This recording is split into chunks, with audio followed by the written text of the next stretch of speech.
ஆண்டவராகிய இயேசு கிறிஸ்துவின் பரிசுத்த நாமத்திற்கு மகிமை உண்டாவதாக. அருமையானவர்களே, வாழ்த்துரை கூறுவதற்கு எனக்கு வாய்ப்பு தந்த ஆண்டவரை வாழ்த்துகிறேன். அதோடு இத்திருச்சபையின் பொறுப்பாளர்கள் என்னை அணுகினார்கள். 2-3 தடவை என்னை பார்த்து எப்படியாகிலும் வர வேண்டும் என்றார்கள். போதகரோடு சேர்ந்து சரி எப்படியும் வந்துவிட்டேன். உங்களுக்கு வாழ்த்துரை கூறுவது என்ன என்று எனக்கு திகைத்து கொண்டே இருக்கிறேன். காரணம், 5 ஆண்டுகளுக்கு முன்னால் வரையிலும் தொடர்பாக 13 ஆண்டுகள் இந்த திருச்சபையிலே நான் உங்களுக்கு வாழ்த்துரை கூறினேன். அதனால் நான் புதியவன் அல்ல, செய்தியும் நிறைய தந்திருக்கிறேன். இன்று ஒரு சிறிய வாழ்த்துரை உங்களோடு சொல்ல விளைகின்றேன். அதற்கு முன்னதாக இந்த 40 ஆண்டு முடிந்து 41வது ஆண்டு தொடங்கினது என்று உங்கள் போதகர் ஒரு முறை சொன்னார்கள். மற்ற நோட்டீஸிலே 40 ஆண்டு என்று எழுதியிருக்கிறது. இந்த 2ஐயும் நினைத்து நான் ஆண்டவரை ஸ்தோத்தரிக்கிறேன். அருமையானவர்களே, இந்த விழாவிலே, இந்த நிகழ்விலே, இந்த பரிசுத்த ஓய்வு நாளிலே இந்த ஆராதனை, இந்த நிகழ்வை நடத்துவதற்கு தலைமை தாங்கி இருக்கும் பெருமதிப்புக்கும் பாசத்துக்கும் உரிய நம்முடைய குமரி திருமண்டலத்திலே ஒரு அமைதலான ஒரு சேகரத்து போதகர் என்றால் அது சரக்கரைக்கு இருக்கிற ஒரு சேகரத்து போதகர் என்று நான் பெருமிதமாக சொல்லிக் கொள்வேன். அவர் மிகவும் அமைதலான ஒரு போதகர். அவர் எல்லா கிளை சபைகளையும் அன்போடு அரவணைத்து 4 ஆண்டு காலமாக நடத்தி கொண்டிருக்கிறார்கள். இனி 1 ஆண்டு காலம் கூட நம்முடைய சேகரத்திலே சேகரத்து போதகராக இருப்பார்கள் என்று நம்புகிறேன். ஆண்டவர் அது கண்டிப்பாக அமர செய்வார்.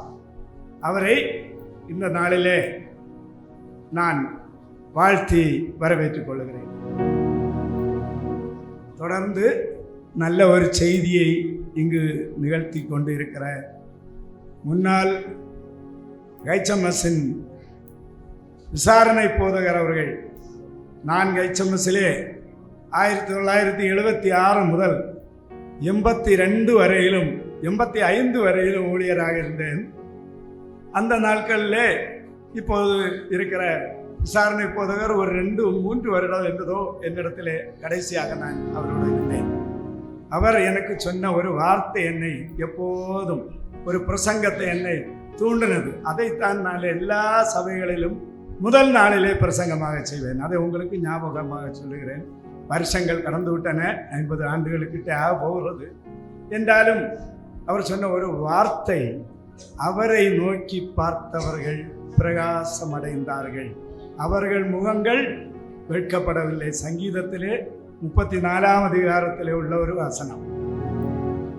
அருமையானவர்களே, அந்த பிரகாசம் அவரிலும் உண்டு, என்னிலும் உண்டு என்று நான் விசுவாசிக்கிறேன். அவர் நல்ல ஒரு விசாரிக்கிற ஒரு போதகராக இருந்தார்கள். அவர்களையும் நான் இந்த வேளையிலே வாழ்த்து.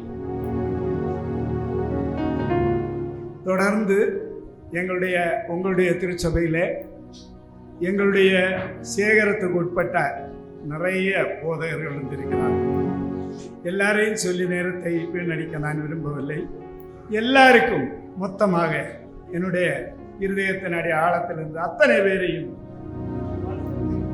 அதோடு என்னுடைய ஒரு சகோதரன் ராஜமணி அவர்கள் சுசேஷகராக பணியாற்றி ஓய்வு பெற்றிருக்கிறார்கள். எங்கள் திருச்சபையை சார்ந்தவர்கள், அவர்களும் இந்த நாளிலே வந்திருக்கிறார்கள்.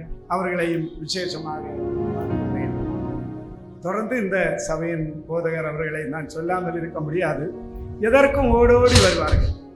என்னிடத்திலே வந்து சில ஆலோசனைகளை காணும்போது சொல்லுவார்கள். என்னுடைய ஒரு அண்ணனுடைய மருமகன், டைரிஸ் அண்ணன் HMSிலே மிகவும் ஃபேமஸானவர், அவருடைய ஒரு மருமகன் ஊழியராக உங்களுடைய திருச்சபையில் இருக்கிறார்கள். அவர்களையும் நான் விசேஷமாக. அருமையானவர்களே, நான் ஒரு வசனத்தை உங்களுக்கு சொல்லாமல் போவதில்லை. வேதத்திலிருந்து ஒரு வார்த்தை உங்களுக்கு சொல்லி இந்த வாழ்த்துரையை முடித்துக் கொள்கிறேன். 27வது சங்கீதத்தின் 4வது வசனத்தின் கடைசி பகுதி நான் என் ஜீவனுள்ள நாளெல்லாம் கர்த்தருடைய ஆலயத்தில் தங்கி இருப்பதையே நாடுவேன் என்று சங்கீதக்காரன் சொன்னார். ஜீவனுள்ள நாளெல்லாம் ஆலயத்திலே தங்கி இருப்பதை நாடுவேன் என்று சொன்னார். இன்று நம்முடைய ஜீவனுள்ள நாளெல்லாம் திருச்சபையின் மக்கள் ஆலயத்திலே தங்கி இருந்து அவரை துதித்து இந்த ஆலயத்தை மேன்மைப்படுத்துங்கள் என்று உங்களுக்கு அறிவுரையாக கூறிக்கொள்ளுகிறேன். இத்திருச்சபையிலே வந்திருக்கிற எல்லா சபை மக்கள், பிற சபைகளிலிருந்து வந்திருக்கிறவர்கள், இங்கு திருமணமாகி போன அநேகர் வந்திருக்கிறார்கள்.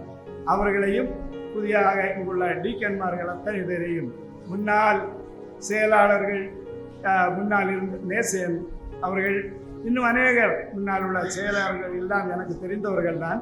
எல்லாரையும் நான் ஒரு முறை கூட வாழ்த்தி வரவேற்றுக் கொள்ளுகிறேன், வாழ்த்தி வணங்கிக் கொள்ளுகிறேன். அதோடு இன்று ஒரு சிலுவை உங்களுக்கு அர்ப்பணம் செய்யப்பட்டது. அதிலே எங்களுடைய சேகரத்து போதகர் அழகான ஒரு வார்த்தை சொன்னார்கள். நீங்கள் எல்லாரும் கவனித்திருப்பீங்கள்னு நினைக்கிறேன்.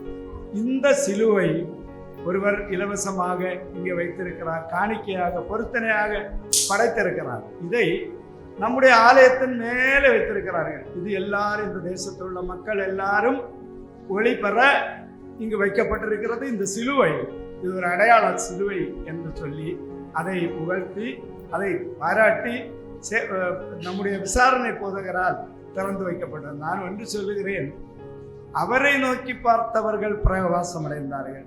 சிலுவையை மட்டும் பார்த்தவர்கள் பிரகாசம் அடைய முடியாது. ஆண்டவரையும் பார்த்து பிரகாசம் அடையுங்கள். ஆண்டவர் தாம் இந்த வார்த்தைகளை ஆசீர்வதிப்பாராக. ஆமாம்.